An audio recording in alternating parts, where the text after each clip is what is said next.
ఈరోజు కోర్టులో కేసు పని మీద రావడం ఈ సందర్భంగా కొన్ని ఇష్యూస్ మీ ముందుకు తేవాల్సి వచ్చింది. ఒకటి ఫస్ట్ ఇష్యూ మొదటిగా పదే పదే షర్మిల కానీ సునీత కానీ ఎవరి ట్రాప్లోనో పడ్డారు, ఎవరి చేతుల్లోనో తోలుబొమ్మలాటలాగా ఆడబడుతున్నారు అన్నట్టుగా మాట్లాడుతున్నారు.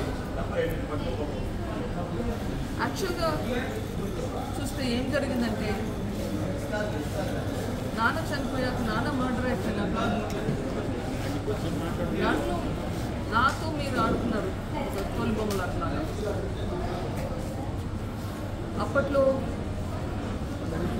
నేను స్టేట్ ఎలక్షన్ కమిషన్కి వెళ్ళినప్పుడు వెసులుబాటు చేయడంలో మీరు చేసింది కానీ, లేక అప్పట్లో హైదరాబాద్లో ప్రెస్ మీట్ పెట్టించింది కానీ, ఆ ప్రెస్ మీట్లో అవినాష్ గురించి మాట్లాడాల్సింది కానీ, అన్నీ మీరు చెప్పినట్టు చేయాల్సింది వచ్చింది. అప్పట్లో మిమ్మల్ని అంత గుడ్డిగా నమ్మినాను.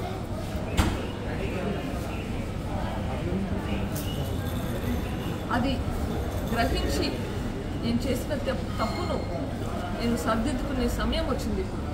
ఇప్పుడు నేను చేసే ఒక ప్రయత్నంలో అది కూడా ఒక కారణం.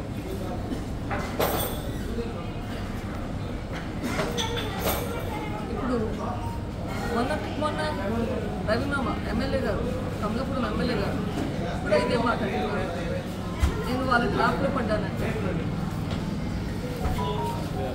ట్రాప్లో పడింది ఎవరు? నేను పడ్డాను, ప్రజలు కూడా పడ్డారు ట్రాప్లో.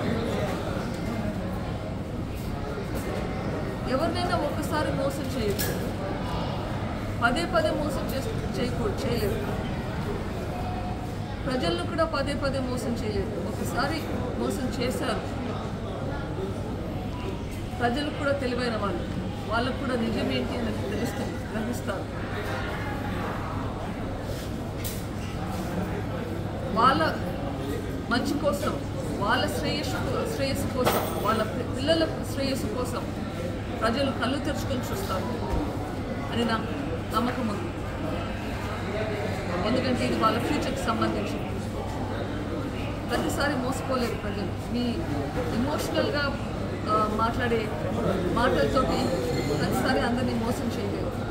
జాగ్రత్తగా ఉన్నారు.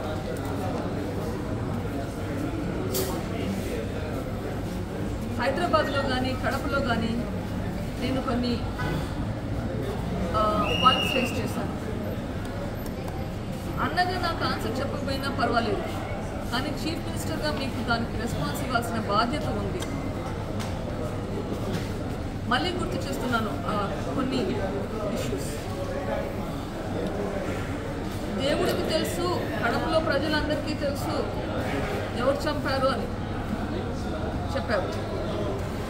ఇప్పుడు కడపలో ప్రజలంటే మీరు కూడా ఒకరు కదా, పోనీ మీరు కడపకు సంబంధించింది కాదనుకున్నారా? సో కడపలో ప్రజలకు తెలిసిందంటే కదా మీకు కూడా తెలిసినట్లే కదా ఎవరు చంపారు, అట్లా ఎవరు చంపించారు అని కూడా తెలిసిందని కదా. మరి అది ఎందుకు బయట పెట్టడం లేదు? చెప్పాల్సిన బాధ్యత మీకుంది చీఫ్ మినిస్టర్గా. అవినాష్ని కాపాడుతున్నాడు అని చెప్తున్నాను. ఎందుకు కాపాడుతున్నారు ఇది చెప్పాలి. ఈ ప్రశ్నకు జవాబు రావాలి. అవినాష్ గురించి ఇన్ఫర్మేషన్ బయటకు వస్తే ఇంకా వేరే ఏమేమి వస్తాయని భయపడుతున్నారా? అంత భయం ఎందుకు మీకు? ప్రజలు అర్థం చేసుకోవాలి ఎందుకు భయపడుతున్నాడు.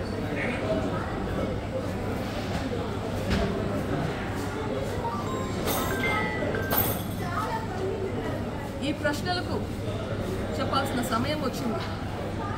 ఒకవేళ మీకు డైరెక్ట్గా మాట్లాడాలంటే చెప్పండి, మీ సాక్షి ఛానల్కి వస్తాను, మీతో డిబేట్ చేద్దాం. ప్రజలు అర్థం చేసుకుంటారు ఎవరేం చెప్తున్నారని చెప్పి.